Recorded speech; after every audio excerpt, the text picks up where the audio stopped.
Hello everyone, welcome to nursing chronicles YouTube channel. आज की इस वीडियो में हम MCRE 2025 के लिए जनरल कंप्यूटर नॉलेज को देखेंगे।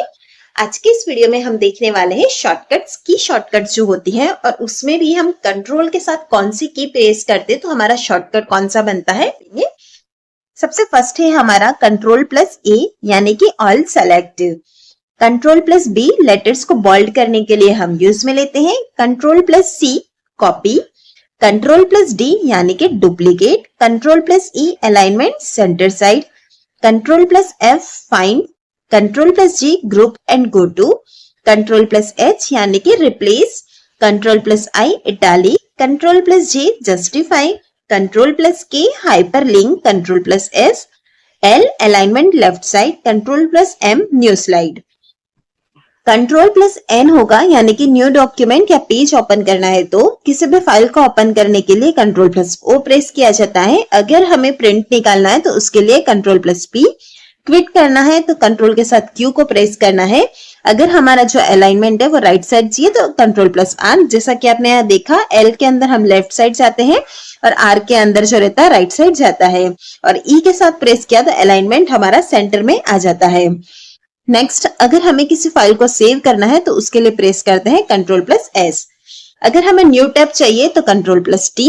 अगर हमें लेटर्स के अंदर अंडरलाइन चाहिए तो Ctrl+U प्रेस करते हैं। आपने यहाँ पर देखा होगा Ctrl+C के साथ कॉपी करते हैं तो पेस्ट करने के लिए Ctrl+V यूज में लेते हैं। किसी भी विंडो को हमें क्लोज करना है तो उसके लिए Ctrl+W। अगर हमें कुछ कट करना है तो Ctrl+X, रीडू करना है तो Ctrl+Y और अंडू करना है तो Ctrl+Z। नेक्स्ट आता है हमारा Ctrl+Escape। इसे प्रेस करने पे विंडो स्टार्ट मेनू आएगा। नेक्स्ट है Ctrl+Tab, switch between open tabs in browsers और other tab program. Ctrl+Shift+Tab will go backwards right to left. Ctrl+Delete, delete next word. Ctrl+Page down, next step. Ctrl+Page up यानी कि previous step। चलिए इसी के साथ ही हम देखेंगे कंप्यूटर के अंदर जो कॉमन टर्म्स होती है उसकी फुल फॉर्म्स क्या है। सबसे फर्स्ट है हमारा ASCII यानी कि American standard code of information और interchange. BIOS basic input output system. CPU central processing unit. RAM random access memory. ROM read only memory.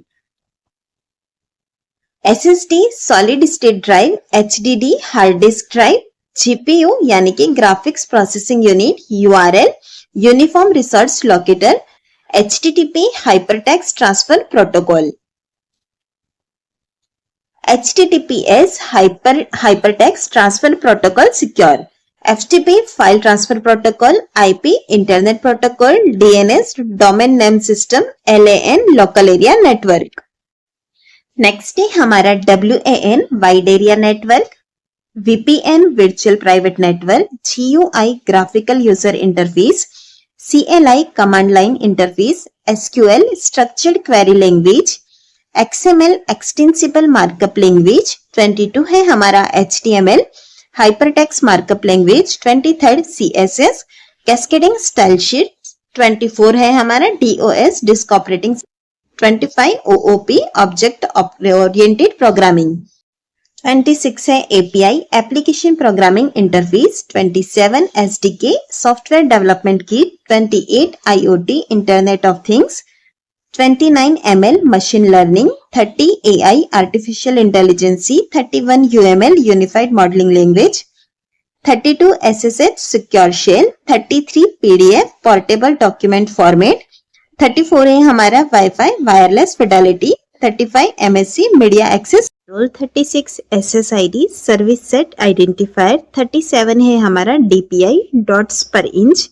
38 JPEG joint photographic experts group. 39 PNG portable network graphics. 40 है हमारा SVG scalable vector graphics. 41 RDP remote desktop protocol. 42 SaaS software as a service. 43 PaaS platform as a service. 44 IaaS infrastructure as a service. 45 है हमारा NAT यानी कि network address translation. Next 46 है हमारा DDoS distributed denial of service. 47 RNG random number generator, 48 QoS quality of service, 49 B2B business to business, 50 है हमारा B2C business to consumer। Next हम देखेंगे यूनिट्स ऑफ कंप्यूटर, जिसके अंदर आता है सबसे फर्स्ट हमारा बिट यानी कि बाइनरी डिजिट जैसे कि 0 या 1। नेक्स्ट एक निब्बल की बात करते तो उसके अंदर 4 बिट्स होती हैं। एक बाइट और एक कैरेक्टर की बात करते तो उसके अंदर 8 बिट्स होती हैं। एक केबी यानी कि किलोबाइट जिसके अंदर की 1024 बाइट्स होते हैं। नेक्स्ट आता है हमारा एक MB जिसे कि मेगाबाइट बोलते हैं, उसके अंदर 1024 किलोबाइट होते हैं। नेक्स्ट है 1 GB गीगाबाइट, उसके अंदर 1024 मेगाबाइट होते हैं। 1 TB टेराबाइट जिसके अंदर की 1024 गीगाबाइट होंगे। 1 TB पेटाबाइट जिसके अंदर 1024 टेराबाइट होंगे। 1 EB एक्साबाइट जिसके अंदर की 1024 पेटाबाइट होंगे। 1 ZB जेटाबाइट जिसके अंदर 1024 एक्साबाइट होंगे। लास्ट है हमारा 1 YB यानी कि योटाबाइट जिसके अंदर की 1024 जेटाबाइट। इसमें से ज्यादातर 8 बिट्स और 1024 बाइट्स वाला जो है हमें पूछा जाता है। नेक्स्ट हम देखेंगे जनरेशंस ऑफ कंप्यूटर। कंप्यूटर की जनरेशंस क्या होती है। सबसे फर्स्ट तो हमें यह पता होना चाहिए कि यहाँ पर जनरेशंस वर्ड का मीनिंग क्या है। The development of electronic computers can be divided into generation depending upon the technology used. Computer के अंदर जो टेक्नोलॉजी यूज हो रही है उस अकॉर्डिंग इलेक्ट्रॉनिक्स कंप्यूटर को के डेवलपमेंट के अकॉर्डिंग इसे डिवाइड किया गया है अलग अलग जनरेशन के अंदर। जैसा कि आप यहाँ पर देख रहे हैं टोटल जो है वो 5 जनरेशन है। First generation, second generation, fourth generation और फिफ्थ जनरेशन। हर एक जनरेशन का कोर एलिमेंट जो है वो अलग अलग होता है। अगर हम बात करते हैं फर्स्ट जनरेशन की तो फर्स्ट जनरेशन का जो कोर एलिमेंट है वो है हमारा वैक्यूम ट्यूब्स। नेक्स्ट आता है सेकंड जनरेशन। सेकंड जनरेशन में था ट्रांजिस्टर। थर्ड जनरेशन की बात करते तो इसका कोर एलिमेंट है इंटीग्रेटेड सर्किट्स। फोर्थ जनरेशन में आता है माइक्रो प्रोसेसर और फिफ्थ जनरेशन में आता है आर्टिफिशियल इंटेलिजेंसी। इस तरह से हर जनरेशन का ड्यूरेशन और उसका कोर एलिमेंट अलग अलग होता है। नेक्स्ट हम देखने वाले हैं कंप्यूटर स्टैंड्स फॉर। यहाँ पर फुल फॉर्म ऑफ कंप्यूटर देखने को मिलेगी हमें। C यानी कि कॉमन, O यानी ऑपरेटिंग, M यानी मशीन, P यानी purposely, U used for, T technological, E educational, R मतलब रिसर्च। अगर हम देखें तो computer stands for common, operating machine, purposely used for, technological, educational, research. Next हम देखेंगे कंप्यूटर टाइप्स ऑफ कंप्यूटर की। अगर हम बात करते हैं तो 3 टाइप का होता है। सबसे फर्स्ट है एनालॉग कंप्यूटर, के बाद आता है डिजिटल कंप्यूटर, थर्ड है हमारा हाइब्रिड कंप्यूटर। आप यहाँ पर देख रहे होंगे जो हमारा डिजिटल कंप्यूटर है उसे 4 सब टाइप के अंदर डिवाइड किया है। सबसे फर्स्ट है हमारा सुपर कंप्यूटर, नेक्स्ट है मेनफ्रेम, मिनी कंप्यूटर और फिर आता है हमारा माइक्रो कंप्यूटर।